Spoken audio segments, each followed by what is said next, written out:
Ikhwan akhwat yang sama-sama senantiasa menuju kepada hakikat keikhwanan, kita bersyukur pada pagi hari ini masih dipisahkan dengan wasilah karomah Tuan Syekh untuk sama-sama ikut mengamalkan, mengamankan, melestarikan amaliyah yang sama-sama kita sedang dan akan selalu istiqomahkan.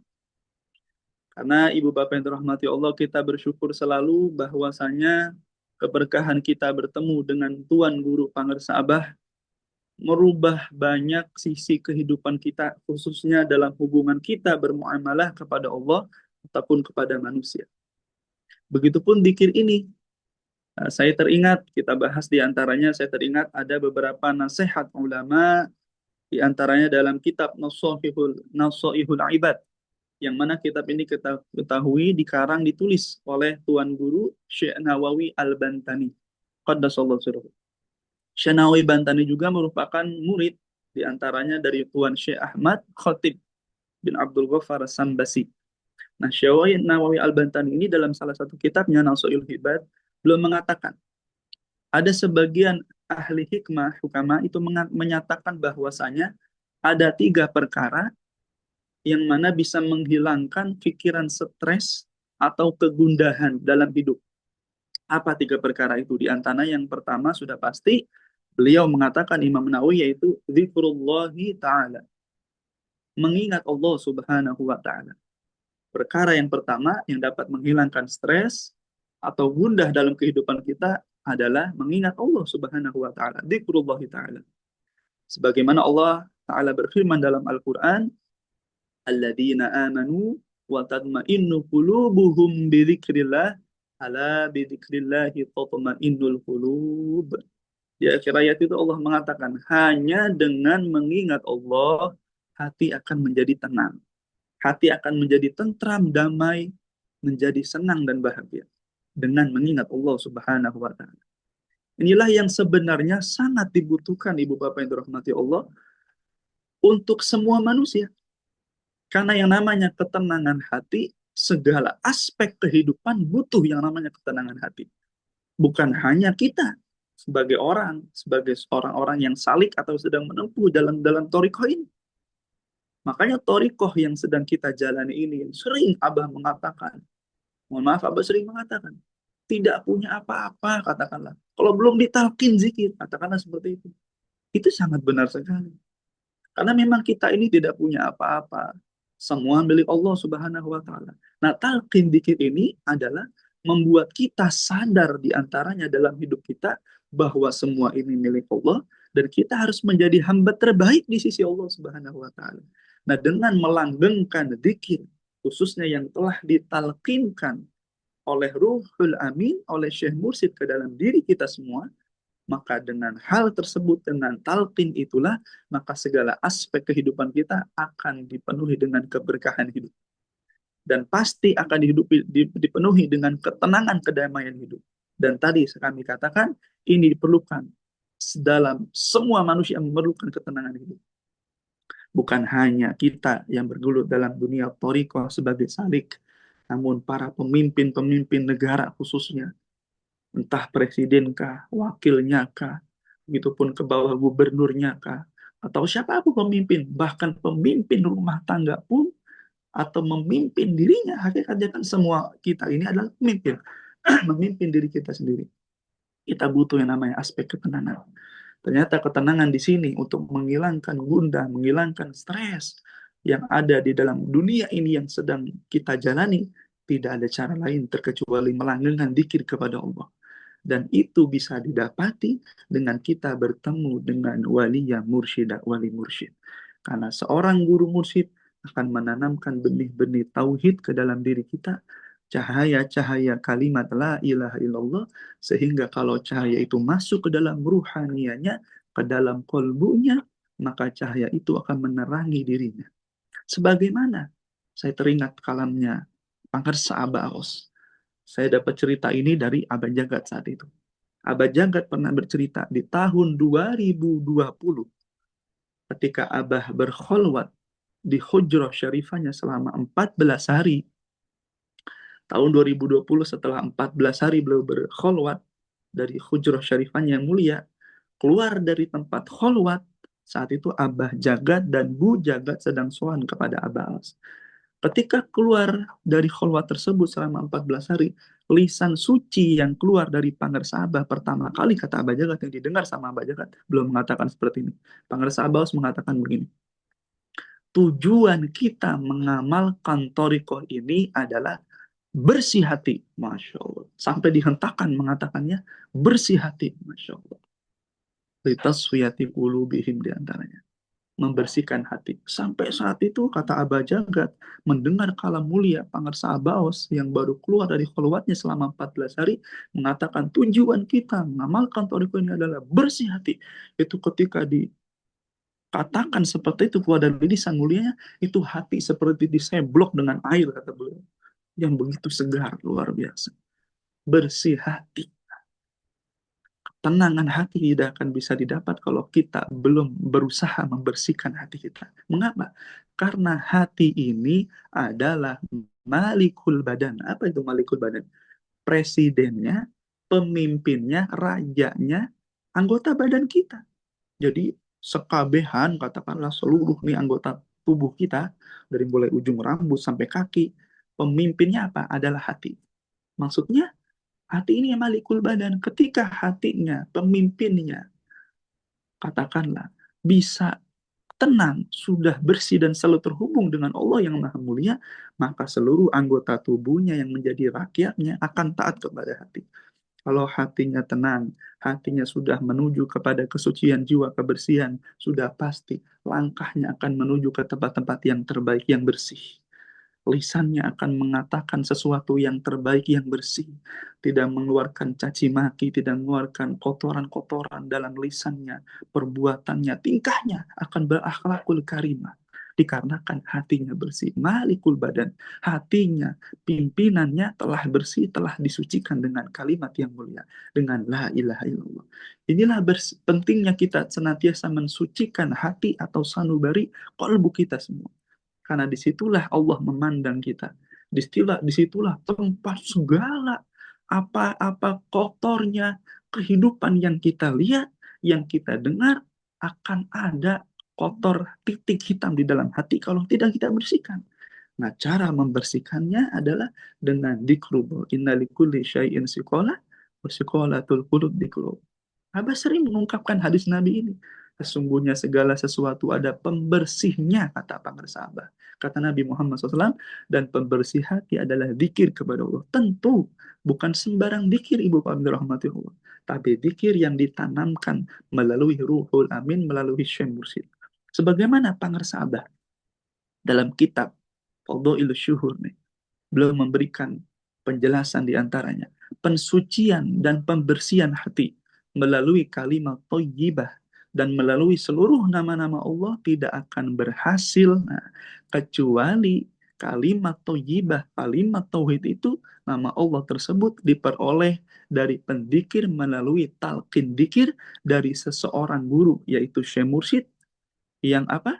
An syaikhin an alimin, syekhin alimin, dari syekh yang alim, bukan hanya alim, tapi amilin, yaitu seseorang yang alim, yang berilmu dan mengamalkan ilmunya. Kamilin, mukammilin, seseorang yang telah sempurna dan bisa menyempurnakan orang lain, bisa menyempurnakan muridnya. Sempurna daripada ketauhidannya kepada Allah, sempurna daripada kebersihan hatinya kepada Allah, dan ia bisa membersihkan, menyempurnakan juga muridnya. Masya Allah. Fahimin wa mufhimin. Nah, orang yang telah yang faham dan bisa memberikan faham kepada orang lain. Wa gawasin wa ma'anil Qur'anil Karim, dan orang yang telah menyelam dalam mutiara makna-makna Al-Qur'an dan makna yang terdalam dalam dirinya. Dan orang yang telah menyelami berbagai ribuan bahkan tidak terhitung lautan ilmu-ilmu dalam syariat, ahli dalam hadis, ahli dalam sunnah Nabi Muhammad SAW, cerdas di dalam pemikirannya, kuat dalam akidahnya dan ilmu kalamnya, serta faham tentang hukum-hukum Allah dan lain sebagainya.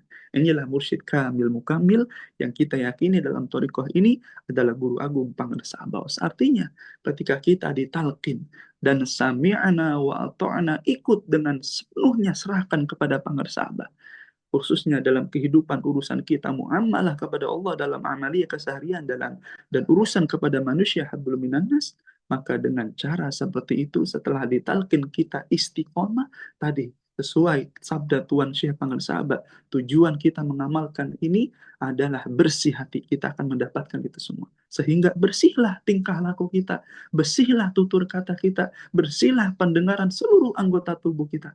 Karena malikul badan, pemimpinnya, hati kita telah dibersihkan dengan kalimatnya yang mulia, la ilaha illallah, dengan syarat tadi ditalkin. Itulah diantaranya menghilangkan kegundahan atau stres yang mungkin menimpa hidup kita ketika kita hidup dunia. Kalau kita tidak banyak zikir, maka kita akan mendapatkan hal tersebut. Tapi kalau kita sudah banyak zikir, itulah diantaranya cara untuk menghilangkan gundah dan pikiran yang menjauhkan kita dari ketenangan dan ketenangan hati. Hanya zikir kepada Allah Subhanahu wa taala. Yang kedua, kata Imam Nawawi dalam kitab Ansa'il Hibat, waliqa'u awliyaihi. Nah, ini cara membersihkan atau menghilangkan bunda pikiran stres dalam hidup adalah waliqa'u awliyaihi. Bersilaturahim kepada para walinya Allah Subhanahu wa taala. Silaturahim. Nah, kalau kita ada silaturahim, ada silaturah. Kalau silaturahim, kita bertemu katakanlah dengan kekasih Allah, khususnya Guru Agung Pangeran Sabah, secara langsung. Kita katakan dinamakan sohbah. Sohbah sugro. Bertemu langsung kepada Tuan Syekh. Mendengarkan ijtima, berkumpul dan istima, mendengarkan langsung kalam Tuan Syekh.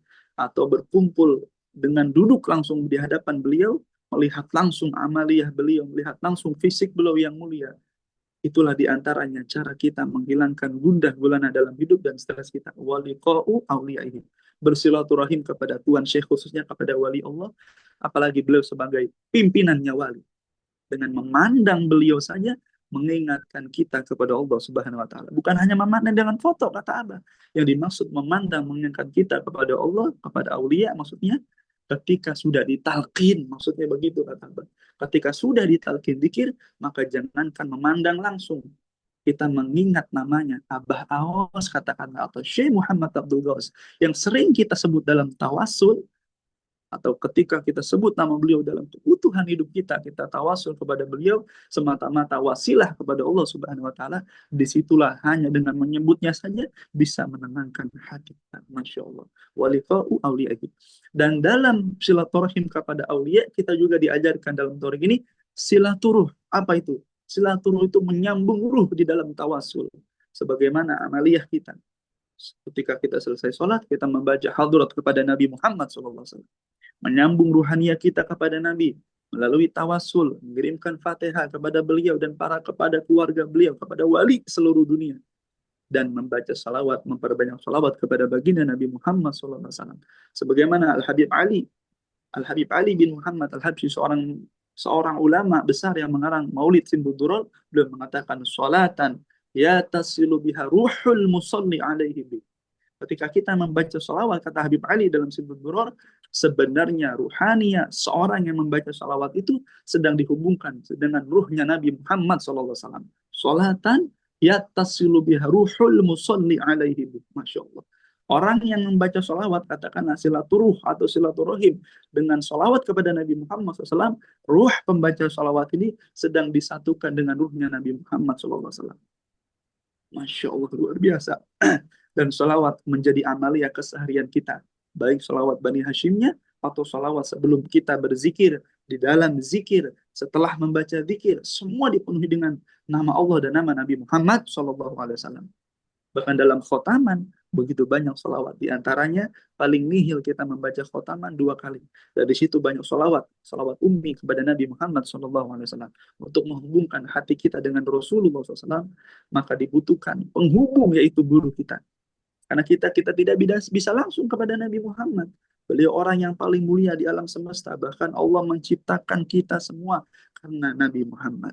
Nah, untuk menghubungkan diri kita dengan kesempurnaan itu, dengan kemuliaan yang ada dalam diri Rasulullah, butuh yang namanya wasilah, dan di sini adalah guru kita. Makanya ketika orang bersilaturahim dengan para walinya Allah, khususnya dengan syekh mursyidnya, sudah dipastikan kita merasakan itu semua. Ada ketenangan batiniah, ketenangan hati yang tidak kita temukan dimanapun. Ketika kita bertemu langsung dengan Tuhan Syekh atau hanya memandang lewat fotonya, bahkan menyebut berobitoh dengannya. Masya Allah. Dan yang terakhir apa?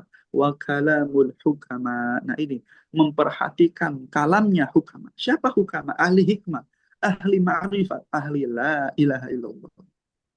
Hanya dalam toriko ini, kita harus meyakini tidak ada yang bisa memberikan manfaat yang besar, ucapan maksudnya, atau kalam atau perbuatan apapun itu, terkecuali ucapan dan kalam itu keluarlah dari lisan suci Syekh Mursyidnya. Kalau keluar dari lisan suci Syekh Mursyidnya, baik berupa tulisan yang kita lihat di media sosial, itu banyak kalam Abah yang ditulis Abah Jagat atau orang lain, isinya yang bersumber dari Abah atau dari kitab-kitab Abah yang ditulis oleh beliau, atau langsung kita mendengar dari lisan beliau, itulah kalam hukama, ahli hikmah yang bisa membersihkan hati kita dan bisa menenangkan pikiran kita dan menjauhkan dari stres kehidupan kita. Masya Allah. Nah, ketiga ini diantaranya kata Imam Nawawi Al-Bantani, yang pertama, dzikrullah ta'ala wa liqa'u awliyaillah, dan wa kalamul hukama, yaitu zikir mengingat Allah, bersilaturahim kepada para wali Allah, khususnya kepada Syekh Mursyid, dan memperhatikan kalam-kalam beliau, diantaranya tiga hal tersebut. Sesuai dalam kitab Nasaihul Ibad, tiga kalam ini yang sedang dan kita selalu bisa merasakannya. Tiga hal ini adalah cara untuk menghilangkan gundah atau pikiran stres terhadap pikiran atau gundah yang ada di dalam hati. Maka kita bersyukur, alhamdulillahilladzi faddalana ala katsirin min ibadihi mu'minin, kita telah mendapatkan caranya. Mudah-mudahan kita diistiqomahkan dengan karamah barakat Tuhan Syekh, sehingga simpelnya seperti ini. Kalau ada orang yang bercurhat kepada kita tentang gundahnya hidup dengan wah macam-macam kehidupan dunia, jawabannya tadi, yuk kita talqin saja. Itu diantaranya. Kalau tidak bisa menjelaskan, yuk talqin aja. Kita ajak aja ke Abah gitu kan, ke Sinarasa, atau kita hantarkan ke para wakil talqin yang sudah disebar oleh Abah di berbagai wilayah. Mudah-mudahan sedikit ini manfaat untuk kita semua, setidaknya mudah-mudahan kita semakin menambah yakin, semangat ibadah kepada Allah, khususnya khidmat kepada Abah, dan kita senantiasa diberkahi oleh Pangeran Abah, berkah semuanya, segalanya selamanya. Mohon maaf, terima kasih atas perhatiannya. Wal'afu minkum wallahu muwaffiq ila aqwamit thoriq. Assalamualaikum warahmatullahi wabarakatuh.